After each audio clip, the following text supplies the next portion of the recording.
Welcome to Keep What You Earn, your judgment and jargon-free zone for entrepreneurs of all levels. Get ready to learn how to scale your business, save money in taxes, and create a business that grows your wealth. If it feels like the financial side of business is like eating your vegetables, well, then think of this podcast as the ranch dressing to make the process a little more enjoyable. My name is Shannon Weinstein. I'm a CPA and business owner on a mission to simplify money and empower others through knowledge. I hope this episode inspires you to take action, but remember that the information we share is for educational purposes only and is not individual tax advice. Now that we got that out of the way, let's start the show.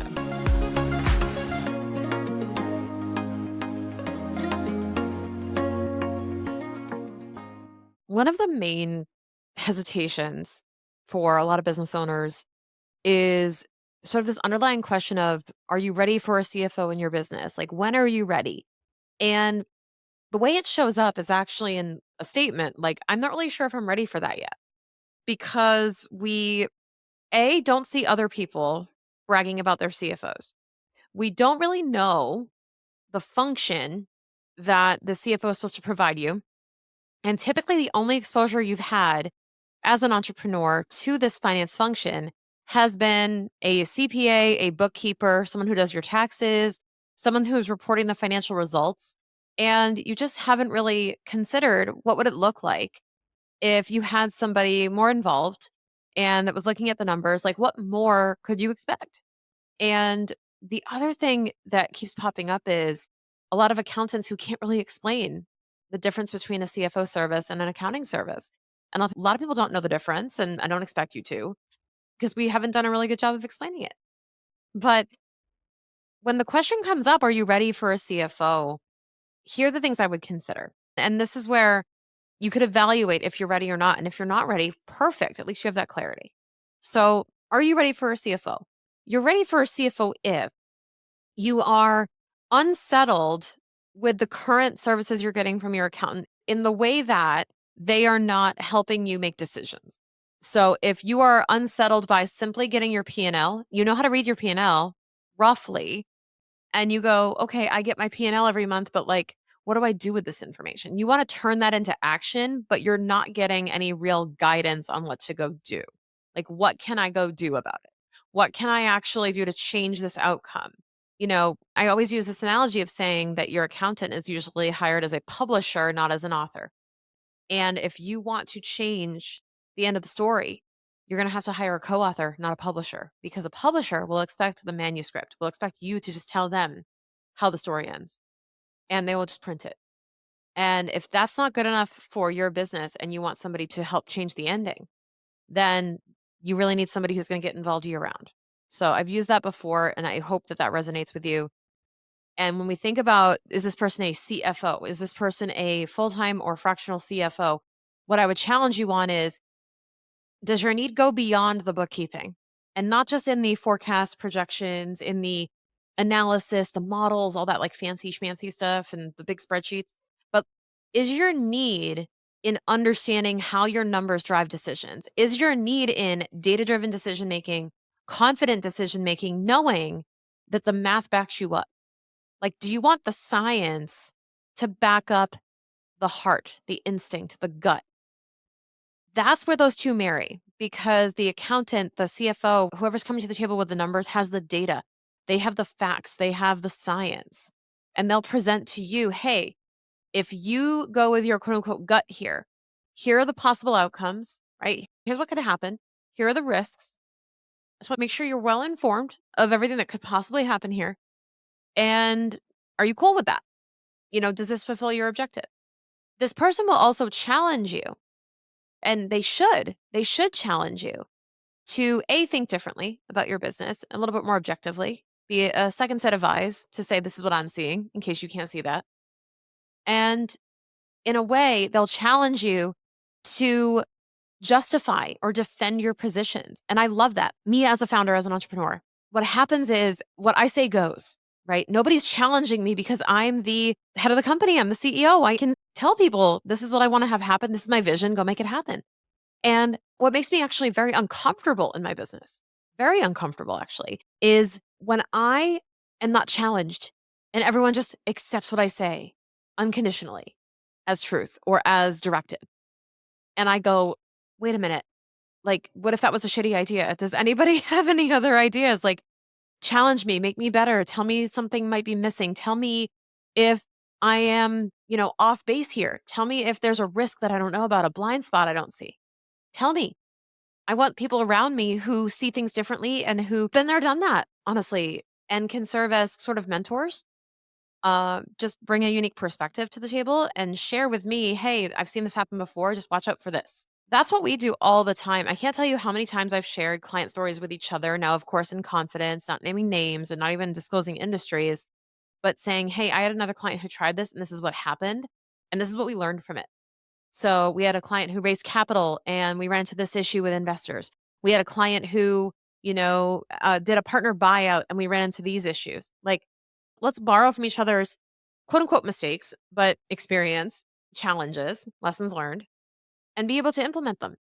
So I would say if you are thinking if you're ready for a CFO, one of the considerations is, are you on a trajectory of growth where you need external input? You're craving it, maybe thirsty for it, hungry for it, where you are wondering, hey, who's been through this before? And will this work? Or what do the numbers say? And are my prices okay? Is my margin healthy? How does it look compared to my industry? You know, what could I be doing better? And if you're craving that type of feedback, this is probably a good idea to hire somebody, whether it be a CFO, whether it be a fractional CFO, or whether it be hiring them for a consultation like we do our power session. In just 90 minutes, we'll attack one of these core areas for you and help you build momentum. Hey, did you know that you can actually see my face and watch this episode on YouTube? If you're not already subscribed to our YouTube channel, make sure you head over there and you subscribe and check out all of the guest episodes along with some of my solos. We're posting every single week on YouTube. See you there.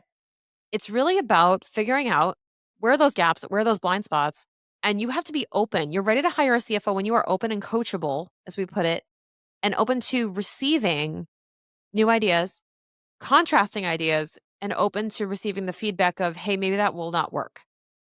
And not to be the buzzkill.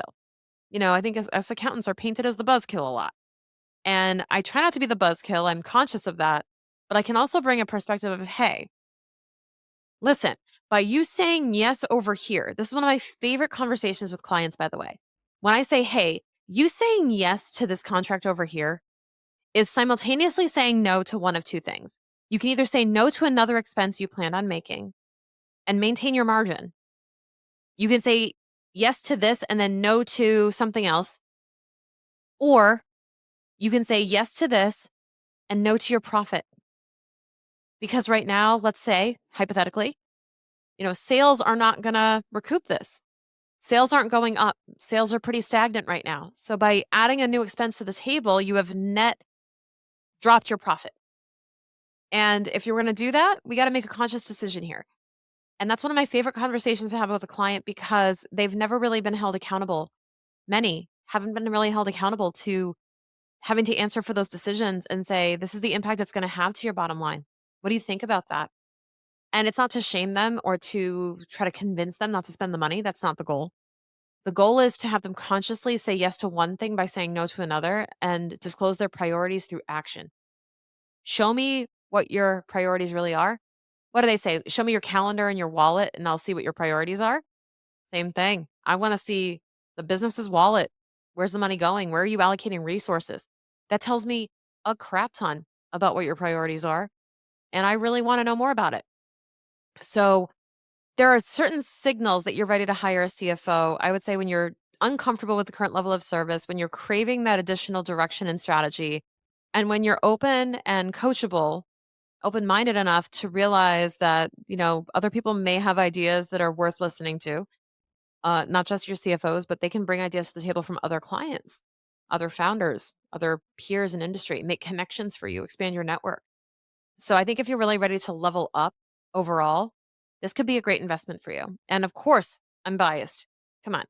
Of course, I'm biased. This is what I do for a living. But I think a lot of people don't understand the value that we bring as CFOs. They don't understand the nuance of having somebody on your team. I think, when we sell CFO services or when we talk to prospective clients, the challenge is usually around the bookkeeping, accounting clarity, right? Keeping track of things. And then what ends up happening is a few months in, they realize that the major benefit they've gotten is a mindset shift, is the new ideas, the new just little bursts of, hey, I had this thought. Have you tried this? And those little things working. And the culmination of our experience, our knowledge, our expertise, our network coming to your table to serve you, it's priceless. And a lot of clients have told us that. That's not just me talking, that's just the feedback I've gotten from clients. And I think that when you open yourself up to those other benefits and you realize that there's more to it than just the accounting and bookkeeping and buttoning up the numbers, that's just where the work starts, right? That's where the benefits just begin. So if you're thinking of hiring a CFO or you've been inspired to even from this episode, I think you should just look into it, whether it's us or anybody else. I would encourage you to explore this service as something your business could benefit from. When it comes to scaling your business, your core offer is the foundation of your success. If you're finding that your margins aren't exactly supporting the cost of running your business, well, it's worth taking a closer look at your pricing strategy and your direct costs to hack it and figure out what your constraint is. Sometimes all it takes is small adjustments, like fine-tuning your pricing or streamlining your expenses. These can make a huge difference. Join me for a power session and let's dive deeper into the profitability of your core offer. All the information is in the show notes below.